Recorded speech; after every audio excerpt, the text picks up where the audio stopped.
Hello everyone, welcome back to new blog. कैसे हो आप लोग? आई होप आप सभी लोग स्वस्थ होंगे, मस्त होंगे। मैं हूँ आरती और आप देख रहे हैं आरती का लाइफ स्टाइल। सो गाइस, आज जस्ट ही मॉर्निंग का टाइम हो रहा है और छठ पूजा का तीसरा दिन है। छठ घाट का शाम वाला टाइम है। तो सबसे पहले हम अपना नॉर्मल रूटीन में लग जाते हैं, जो डेली का काम होता है। तो सब्जी बना रही थी यहाँ पर। इसके लिए मैंने फ़ौरन में जीरा और ये सरसों, प्याज, हाँ, सूखी मिर्च वगैरह डाला और अच्छी सी एक फ्राई करके मैं सब्जी बनाने वाली हूँ। अभी के लिए भी और शाम के लिए भी, क्योंकि फिर उधर से जब घाट पर से लौटेंगे तो फुर्सत होगा नहीं और फिर एक अजीब सी थकान होती है, उससे पहले मैं बना कर ही जाऊँगी।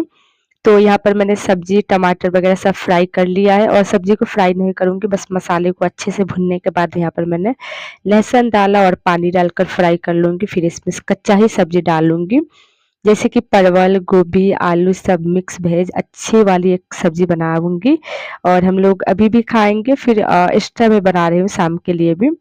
और लौटते-लौटते सिर्फ चावल हम लोग बैठाएँगे, उसके बाद अच्छा से खाएँगे, क्योंकि मुझे पता है हमेशा से नहीं कर पाते हम लोग, फिर उधर से आने के बाद मन ही नहीं होता है। तो इसीलिए मैं आज ये काम कर कर ही जाने वाली हूँ। पहले भी मैं ऐसे ही करती थी। तो चलिए, यहाँ पर मसाला जो है हमारा भून चुका है। यहाँ पर मैंने गोभी, आलू, परवल सब कच्चा ही ये डाला और फिर भी बहुत टेस्टी हुआ था बगैर फ्राई का भी। और साथ में मैंने नमक भी डाला ताकि हमारा सब्जी जल्द ही गल जाए। और यहाँ पर मैं बहुत जल्दी-जल्दी बना रही थी और फाइनली बनने के बाद गल कर सब्जी इत्तू सा हो गया था। और उसके बाद छठ पूजा की तैयारी में लगभग लग ही चुके थे हम लोग। सबसे पहले मैं थ्रेडिंग वगैरह करा कर आई, उसके बाद आइस वगैरह मेरी फूल गई थी। तो आते-आते मैं वहाँ से फल-फूल लेकर आई, प्रसाद जो हम लोग खुद से देते हैं दौरा में। तो उसके लिए है सेब, केला और नारियल तो ज़रूर से रखती हूँ। और हमेशा इससे भी ज़्यादा फल हुआ करता था, बट इस टाइम इतना ही हुआ। तो जितना हुआ उतना ही लेकर आई। थ्रेडिंग कराने गई थी तो फिर उधर ही से लेकर आई हूँ। इसके बाद नहाने-धोने के बाद फिर तैयारी में भी लग चुके थे, क्योंकि 3 साढ़े 3 बजे लगभग तो लोग चले ही जाते हैं। तो हम लोग थोड़ा-सा लेट भी जाते हैं, क्योंकि हमें घूमना और देखना ही होता है, तो फिर इसीलिए। तो भी लगभग हम लोग 4 बज गया था जाते-जाते, तो रेडी होने लग गई थी। और लड़की लोगों को, फिर बच्चों लोगों को में टाइम लगता है, तो पहले मैंने बच्चों को तैयार कर दिया था और उसी को, मायरा को, तो दोनों ही को तैयार करके फिर उनका मैं वीडियो बनाना भूल गई थी और यहाँ पर मैं खुद तैयार हो रही थी। तो थोड़ा-सा जो है साड़ी वगैरह पहनने में टाइम लगता है, क्योंकि हम लोग डेली नहीं पहनते हैं, तो बिल्कुल टाइम तो लगेगा ही सेट करने में। फिर भी मनचाहे सेट नहीं होता है, साड़ी पिन वगैरह भी मुझसे अच्छी से लगती नहीं है, बट जिस तरह आता है उस तरह मैं पहन लेती हूँ। क्योंकि जो लोग डेली पहनते हैं उनको थोड़ा-सा आदत सी बन जाती है, लपेटने में ईज़ी होती है, बट हमारे लिए बहुत मुश्किल होती है। फिर भी अच्छा लगता है, बहुत दिन, काफ़ी दिन बाद हम लोग साड़ी वेयर करते हैं तो अच्छा ही लगता है। और ये वाली ब्लाउज़ मैंने अलग से स्टिच करवाया है, जो साड़ी में था। मैंने सोचकर आराम से मैं बैठी थी कि साड़ी में तो होगा ही, उसको मैं स्टिच करवा लूँगी। बट जब मैं सिलाई करने के लिए देने गई तो पता चला इस साड़ी में ब्लाउज़ है ही नहीं। काट कर रख लिया गया है या नहीं होगा। तो मेरी भी गलती थी, क्योंकि मैंने दुकान वाला से मुझे पूछ लेना चाहिए था कि साड़ी में ब्लाउज़ है भी या नहीं। मुझे तो ऐसे पता है कि हमेशा ब्लाउज़ होता ही है, बट इस बार मुझे जो है घपलाबाज़ी मिला है, तो आगे से ज़रूर से मैं ध्यान रखूँगी, साड़ी किनते वक़्त ब्लाउज़ भी देखा करूँगी। तो ये साड़ी से महँगा जो है मुझे ब्लाउज़ ही पड़ गया, साइड से मैं जो स्टिच करवाई हूँ, रेड कलर का। फिर ये वाली ब्लाउज़ और चल भी रहा था, तो मुझे वैसे भी मन था सिलवाने का। इसके साथ ब्लाउज़ होता तो भी, नहीं होता तो भी ये वाली ब्लाउज़ मैं स्टिच करवाती ही करवाती। तो ये मुझे 500 मीटर पड़ गया था। वैसे तो 1 मीटर नहीं लगता है, बट दुकान वाले देते नहीं रहते हैं कम, तो मुझे लेना पड़ा। और स्टिचिंग भी जो है मुझे 500 ही पड़ा है। और अस्तर वगैरह क्या-क्या लेकर तो मुझे साड़ी से एक्सपेंसिव ब्लाउज़ ही पड़ गया। बट है बहुत अच्छा, जिस भी साड़ी के साथ बहुत अच्छा इसका कॉम्बिनेशन मिलता है। सभी लोग पहन रहे थे, फाइनली मेरा भी हो गया। और यहाँ पर आरुषि घाट पर आने के बाद इसका वीडियो इसका पापा ने बनाया है, जो कि ये अपने शरारा पहन के बहुत अच्छी लग रही थी जिस टाइम मैंने रेडी किया था। अब तो बच्चे थोड़ा इधर-उधर कर लेंगे तो सेम दिखेंगे नहीं। और घाट पर आने के बाद देखिए यहाँ पर फल प्रसाद सब लोग अपना-अपना पूजा कर रहे हैं। और यहाँ पर जो है नदी में होता है, काफ़ी लोग तालाब के पास करते हैं, बट अच्छा लगता है नदी के पास ही। गंगा जल मिल जाता है तो फिर अच्छा लगता है। यहाँ पर नदी में काफ़ी सारा बड़ा-बड़ा जो है पत्थर वगैरह होता है, तो थोड़ा-सा मुश्किल होता है। तो अच्छे से सब लोग साफ-वाफ करके बराबर किया गया था ज़मीन को।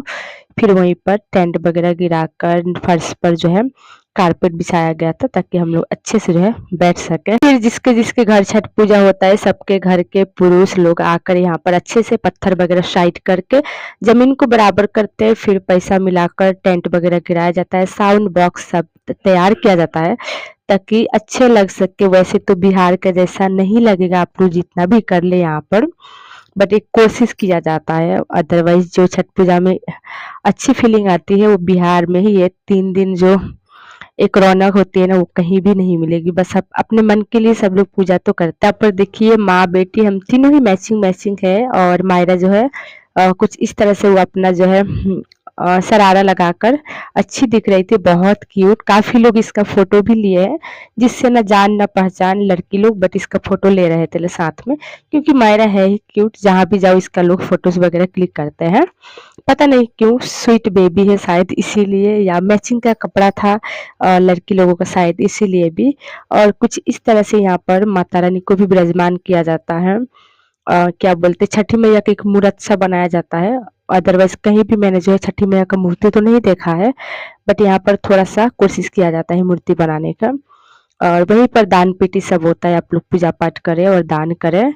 और नदी में जो है अच्छे से राम जी का झंडा वगैरह चारों ही तरफ हला दिए थे लोग। इन लोग बहुत अच्छे से मेहनत करते हैं लोग, देसी लोग जो भी बिहारी है, सभी लोग मिलजुल कर चंदा उसूल कर फिर। और देसी तो लोग पूजा करते ही हैं, बट यहाँ पर आज के दिन नेपाली भी काफ़ी लोग आते हैं करने, मतलब पूजा सिर्फ, फास्टिंग तो नहीं रखते हैं।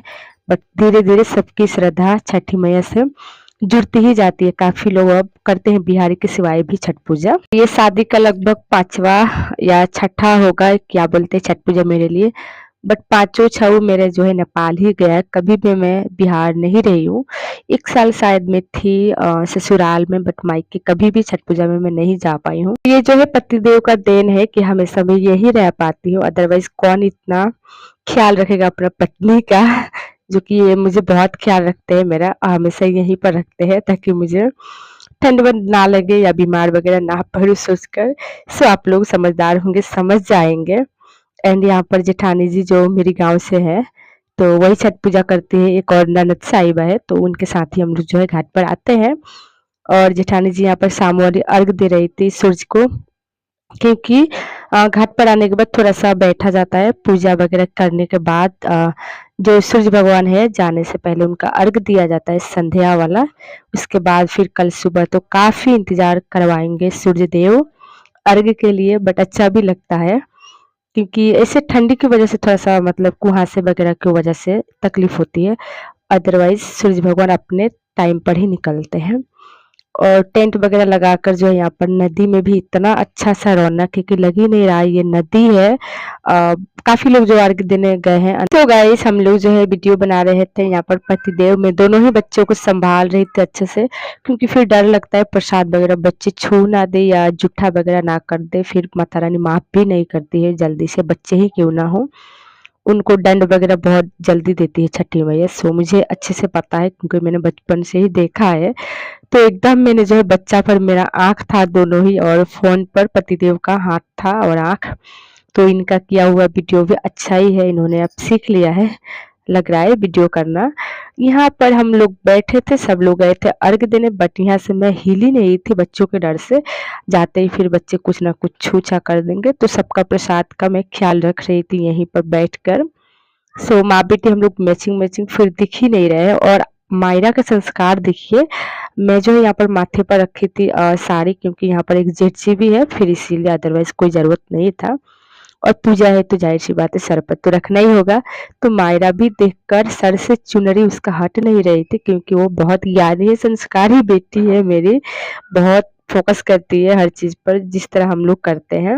और मायरा में एक अच्छी खूबी और भी है कि इतना सारा प्रसाद था, मायरा ने एक भी नहीं माँगा कि मुझे खाना है। इतनी ज्ञानी है, समझदार है, पता नहीं कैसे इसको पता है कि इसको जूठा नहीं किया जाता है। और वहीं पर आरुषि बोल रही थी मम्मा मुझे भूख लगा है। सभी चीज़ों को देखकर फिर बच्चों को लालच आती ही है और मायरा जो है नहीं माँग रही थी। तो इस चीज़ में जो है अंतर है दोनों ही बेटियों में। देखिए सब लोग अपना अच्छे से बेदिया बना कर यहाँ पर गागल और लोटा वगैरह रखे हैं। और हमारे गांव में मैंने देखा है सिरसुप्ता बनाया जाता है और ये नदी है, फिर बनाने से कोई फ़ायदा नहीं, कुछ दिन बाद जो है बाढ़ लेकर चली जाती है। सो इसी तरह हमेशा से पत्थर से सिरसुप्ता बनाया जाता है। गाइस अब हो गया है रात्रि, सभी लोग अब अपना धीरे-धीरे दौरा उठाकर लौटेंगे घर के लिए। तब तक आप लोग भी कमेंट में जय माता दी लिख दीजिएगा, जय छठी मैया लिखिएगा। एंड आज का ब्लॉग कैसा लगा बताइएगा ज़रूर, इतनी मेहनत से बनाई हूँ आप सभी के लिए। सो जय छठी मैया ज़रूर लिखिएगा and thanks for watching guys.